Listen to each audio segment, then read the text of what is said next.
Shalom, selamat pagi Bapak Ibu Saudara-saudara yang diberkati oleh Tuhan.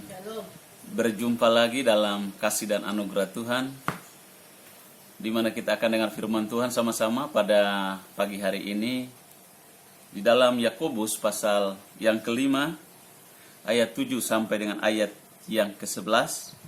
Kita baca sama-sama ayat-ayat ini. Yakobus pasal yang kelima ayat 7 sampai 11.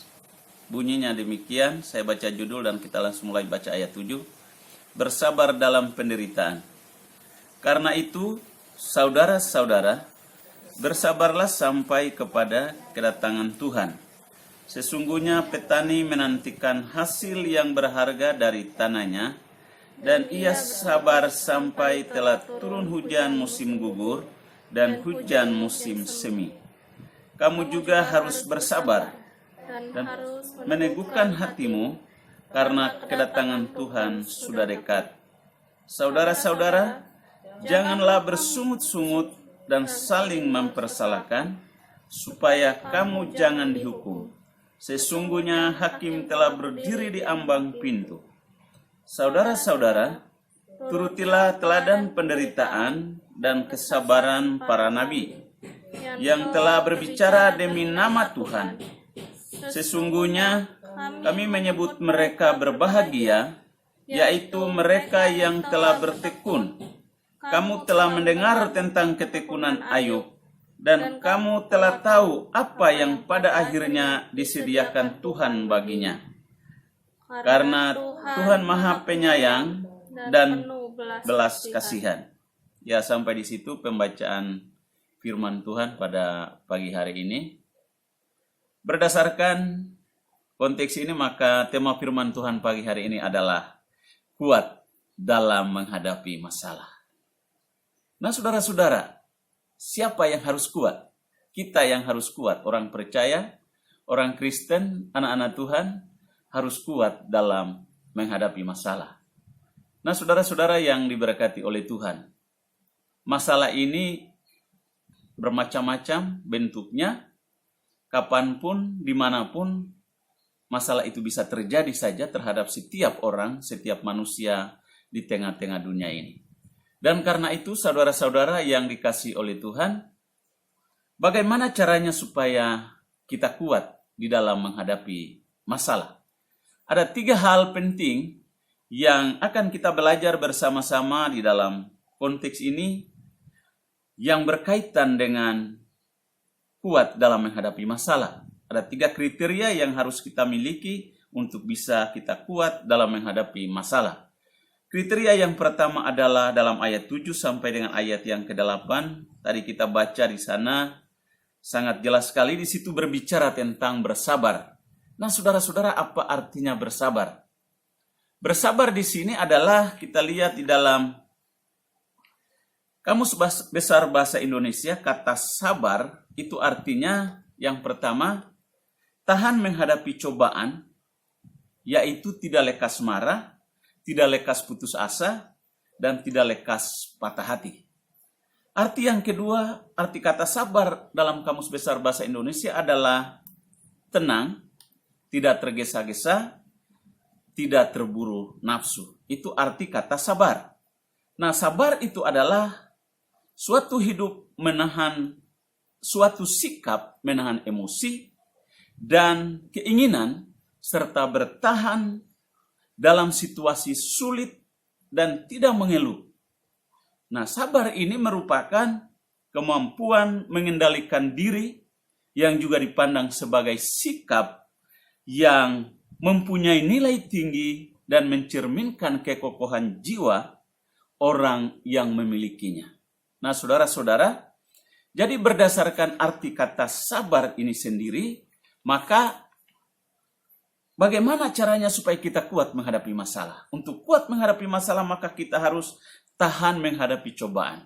Kita harus tenang menghadapi cobaan. Kita harus tenang menghadapi masalah. Kita harus tidak tergesa-gesa ketika masalah datang. Kita harus tenang, kita tidak tergesa-gesa, kita tidak terburu oleh nafsu. Tetapi kita tenang untuk mengambil solusi yang tepat. di dalam mengantisipasi masalah itu sendiri.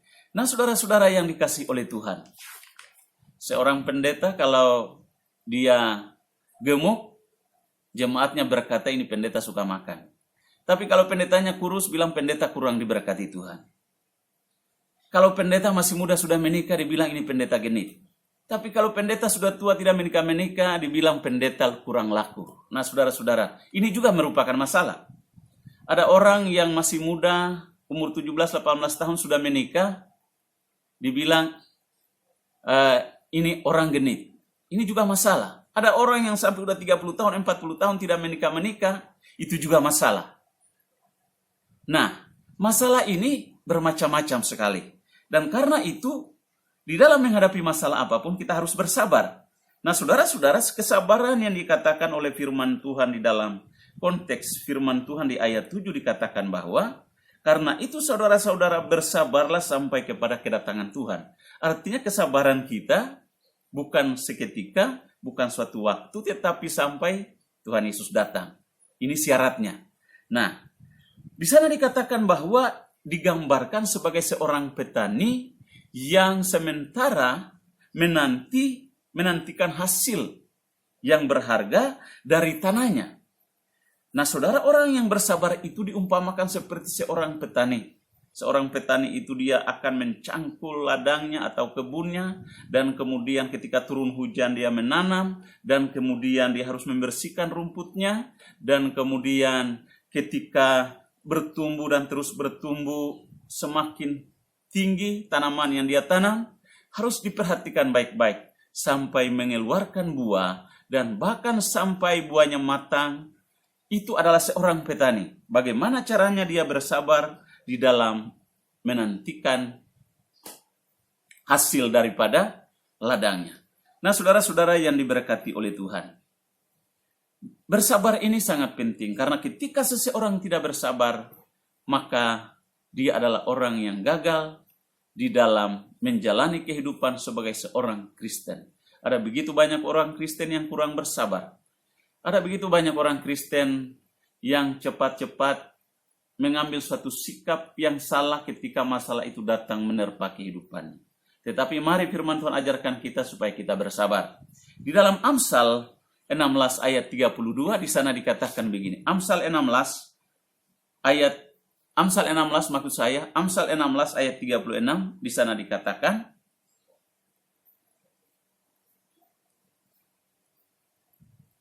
Amsal 16 ayat 32 di sana dikatakan, orang sabar melebihi seorang pahlawan.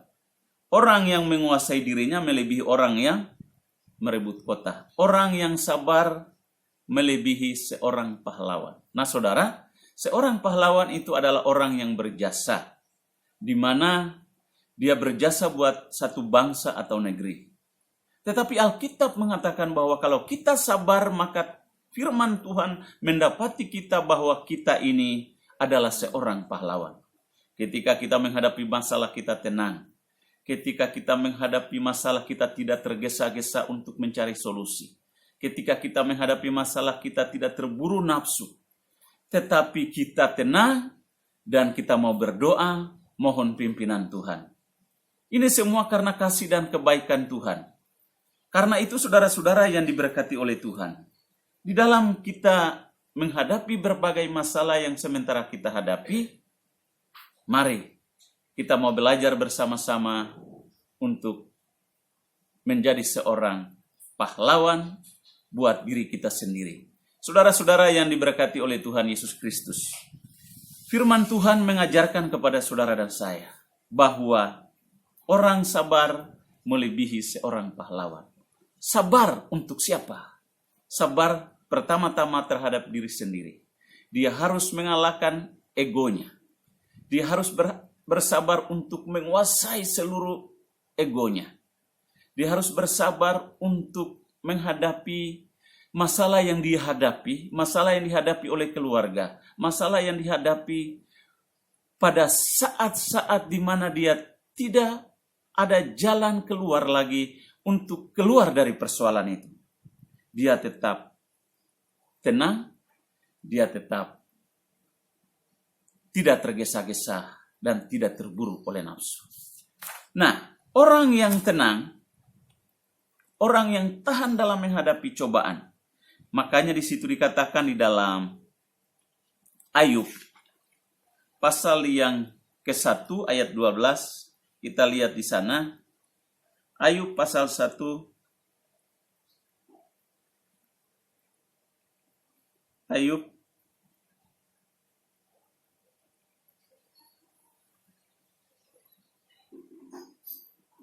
pasal 1 ayat yang ke-12. Di sana dikatakan begini. Maka firman Tuhan kepada iblis, nah, segala yang dipunyainya ada dalam kuasamu. Hanya janganlah engkau mengulurkan tanganmu terhadap dirinya. Kemudian pergilah iblis dari hadapan Tuhan. Pada suatu hari, ketika anak-anaknya yang lelaki dan perempuan makan dan minum anggur di rumah saudara mereka yang sulung, datanglah seorang pesuruh kepada Ayub dan berkata, sedang lembu sapi membajak dan keledai-keledai betina makan rumput di sebelahnya. Datanglah orang-orang Sheba menyerang dan merampasnya serta memukul penjaganya dengan mata pedang. Hanya aku sendiri yang luput sehingga dapat memberitahukan hal itu kepada Tuhan. Sementara orang itu berbicara, datanglah orang lain dan berkata, api telah menyambar dari langit dan membakar serta memakan habis kambing domba dan penjaga-penjaga. Hanya aku yang luput sehingga dapat memberitahukan hal itu kepada Tuhan. Sementara orang itu berbicara, datanglah orang lain dan berkata, orang-orang Kasdi membentuk 3 pasukan, lalu menyerbu unta-unta dan merampasnya, serta memukul penjaganya dengan mata pedang. Hanya aku sendiri yang luput, sehingga dapat memberitahukan hal itu kepada Tuhan. Sementara orang itu berbicara, datanglah orang lain dan berkata, anak-anak Tuhan yang lelaki dan perempuan sedang makan-makan dan minum anggur di rumah saudara mereka yang sulung. Maka tiba-tiba angin ribut bertiup di seberang padang gurun. Rumah itu dilandainya pada 4 penjurunya, dan roboh menimpa orang-orang muda itu sehingga mereka mati. Hanya aku sendiri yang luput sehingga dapat memberitahukan hal itu kepada Tuhan. Maka berdirilah Ayub lalu mengoyak jubahnya dan mencukur kepalanya, kemudian sujudlah ia dan menyembah, katanya, dengan telanjang aku keluar dari kandungan ibuku dan dengan telanjang aku akan kembali ke dalamnya. Tuhan yang memberi, Tuhan yang mengambil. Terpujilah nama Tuhan. Dalam kesemuanya itu Ayub tidak berbuat dosa dan tidak menuduh Allah berbuat yang kurang patut. Nah, di dalam Ayub pasal 1 yang kita baca di dalam Ayub pasal 1 ini, bahwa bagaimana Ayub tidak bereaksi dosa, tidak berkata-kata yang bereaksi dosa terhadap semua nasib yang dihadapi oleh Ayub saat itu.